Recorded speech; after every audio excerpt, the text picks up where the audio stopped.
Which is the most memorable match that you've played in?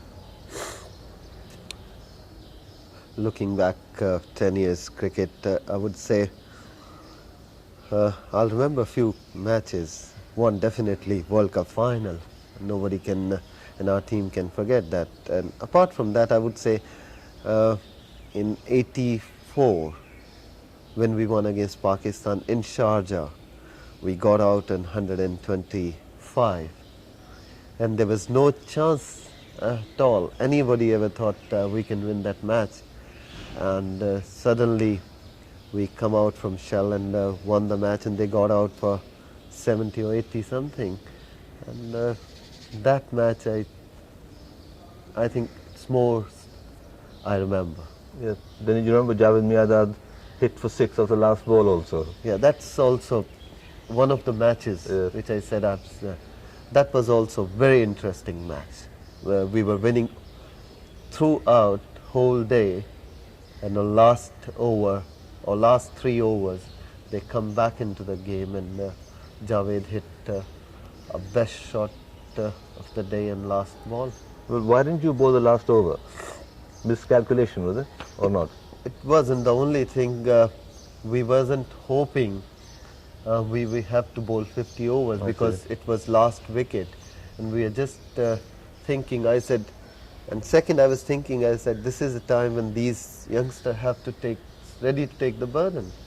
You know, it's no point. I can understand I should bowl the last over, but I think if these boys played 3 or 4 years of one-day matches, they should know what's supposed to do, and one day they have to become a strike bowlers.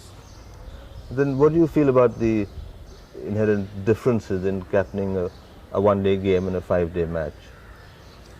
I think one-day game is purely depend on luck, basically, and how you bring out the team fielding and bowling changes. In test matches, sometimes you don't require, because match goes so slow and you carry on with those same ideas. But in one-day cricket, you just have to apply your more mind into the game. Then you find that you have to be a little quicker in making decisions in one-day cricket. Yes, sometimes you make the decision, then before you make the decision, you realize it's too late or it's a really good move. Yes. And how often do you talk to who's your think tank, your senior group members who decide policy or strategy? Do you have any? Over the year, everybody keep on changing, because Sunil is there, Mohinder is there, Dilip Sarkar is there, Ravi Shastri is there. Before that, Kirmani was there, and then Vishwanath was there. So every time it's a change, I mean, I sometimes I give a lot of time to Dilip Sarkar's, what he says. But he's one of the few players who doesn't seem to receive the recognition that he deserves. I think he born on wrong time, let's put it that way. When you get 2 great players like Sunil Gavaskar and G.R. Vishwanath, a third person come out as good as these players, naturally they got recognized much before them. So it's difficult for people to take him at the same, he can be the same caliber. And do the youngsters in your team meetings, do they have anything to offer, or do they keep quiet most of the time? I think recently the young boys start talking. When I entered the team, I never seen the young boys, as for my case goes, I never used to talk, or I never used to have that much confidence in to talk front of senior players. But over the year, this thing is gone. It's very easy for a junior player to come into the